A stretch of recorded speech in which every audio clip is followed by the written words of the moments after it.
Olá, sejam muito bem-vindos a mais um vídeo. Espero do fundo do coração que todos estejam muito bem. Antes que eu me esqueça, peço a todos que se inscrevam, ativem o sininho, dê um like, comente, compartilhe e para de loucura e roda a vinheta.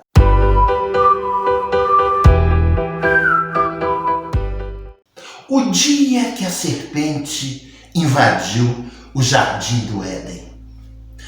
Na região do Golfo Pérsico, no sul da Mesopotâmia, atual Iraque, havia um lugar de rara beleza e esplendor. As plantas eram exóticas e as flores exalavam perfumes variados e algumas com cores desconhecidas em nossa época. Os animais eram dóceis e se comunicavam facilmente com a primeira tribo. Eles emitiam o mesmo sinal de oralidade que fazia com que animais e humanoides se compreendessem muito bem.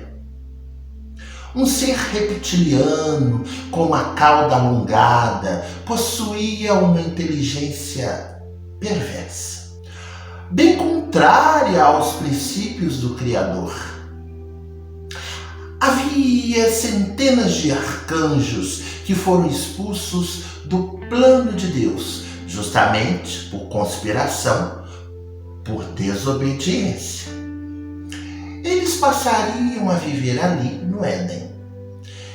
Bem antes disso, os reptilianos haviam seduzido a mulher e feito com que ela e Adão pecassem.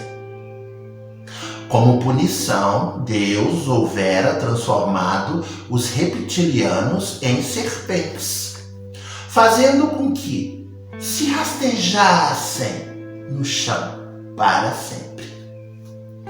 O jardim do Éden havia se transformado em um lugar inabitável e sombrio. As árvores frutíferas haviam retorcido seus troncos e seus frutos não serem mais aptos ao consumo. As fontes secariam e o ser humano sairia dali em busca de um lugar onde pudesse buscar o sustento para a sua sobrevivência e não mais viveriam eternamente, apesar de terem uma vida longa naqueles dias. Não demorou muito para que o primeiro crime acontecesse. O ciúme entre os irmãos, causados pelas oferendas, fez com que Caim matasse Abel. Caim trazia no seu sangue a mistura com a serpente, já que Eva havia copulado com aquele ser manipulado pelas sombras. Abel deixou uma descendência com um coração bom. Era fruto da relação entre Adão e Eva, sendo seu segundo filho e mais, portanto, não sendo o mais novo, já que uma prole se multiplicou depois. Uma outra punição ocorreu no firmamento com relação aos arcanjos que tivessem infringido novamente as ordens do Criador e feito com que o homem sofresse aquela queda. Cerca de 1000 anjos foram expulsos do firmamento, desfazendo seu laço com Deus e condenados a viverem nas profundezas de um núcleo na Antártida. Alguns deles saíram de lá e se encantaram com as mulheres, filhas, noras e descendentes de Caim e Abel, e com elas tiveram filhos. A mistura entre os seres humanos e os seres híbridos resultou nos Néfilins, homens gigantes e com um grau intenso de maldade e violência. Ao longo do tempo, os homens travaram grandes batalhas contra esses gigantes e aos poucos eles foram dizimados. No grande dilúvio, a maioria deles foram exterminados.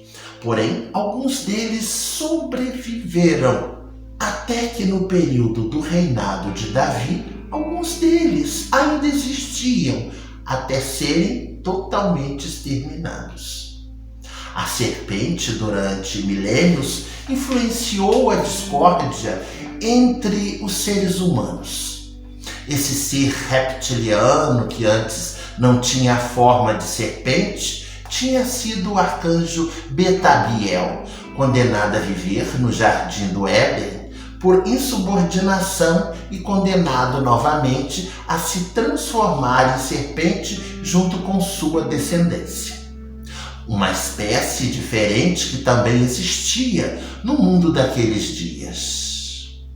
O arcanjo Betabiel, como possuía imortalidade, foi julgado e determinou-se que viveria nas profundezas da terra, junto com outros arcanjos das asas pretas que viveriam subjugados no plano inferior do núcleo terrestre, junto com as serpentes insolentes, com as armas dos Néfilins e com os arcanjos caídos, sendo este lugar centenas de vezes pior que o inferno, preparado para a expiação das almas dos mortais. Contam alguns livros não oficiais que essa serpente sai de sua forma original para influenciar as guerras mundiais, as grandes tragédias e os grandes fenômenos que destroem a humanidade. A serpente será exterminada um dia, junto com toda a ordem de malévolos seguidores. Dizem que pelas madrugadas, quando perderem o sono e escutarem um som de riso, é ela passando pelas ruas vazias e solitárias, assustando os cachorros que a percebem. Ela passa assombrando os animais, mas a caça de almas negativas. Muitos são levados por ela durante o sono. Quando escutarem o guizo na madrugada, não durma, pois se dormirem, poderão ser levados para o mundo dos mortos, vivos em sua enorme bocarra incandescente, e lá sofrerão as terríveis dominações do medo e assombro. Mas enquanto isso, também, quando o céu da madrugada fica escura, ela serpenteia os grandes mares e assombra a mente dos assombrados marujos, e sobrevive da energia negativa de muitos piratas que buscam os tesouros perdidos das grandes tragédias e violam o grande mar do mundo perdido de Atlântida. Diz a lenda que a Atlântida foi destruída pelo conflito da serpente com os titãs que queriam escalar o céu para destronar Júpiter.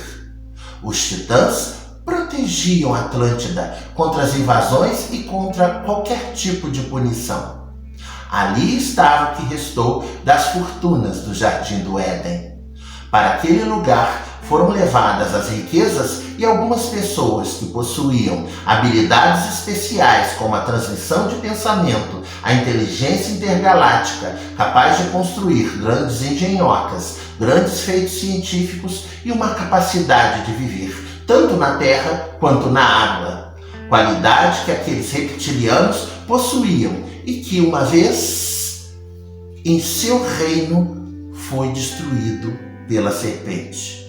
Os poucos que sobreviveriam criariam um mundo submerso ao profundo oceano, no Triângulo das Bermudas, onde estariam novamente protegidos das invasões, e lá viviam o Tritão, um deus marinho, filho de Poseidon e Anfitrite, geralmente representado com cabeça e tronco humano e cauda de peixe. Ele é representação masculina de uma sereia, e todas as sereias, seres remanescentes do mundo de Atlântida, que foram expulsos anteriormente do Jardim do Éden e que vivem eternamente nas profundezas do mar e que de lá têm livre acesso a outros planetas. Alguns extraterrestres vivem aqui entre nós. Quero aqui agradecer de coração aos mais de 500 inscritos do canal Estamos atingindo a meta e isso eu devo à confiança de cada um de vocês, da ajuda de amigos especiais e da colaboração de todos. Meu muito obrigado.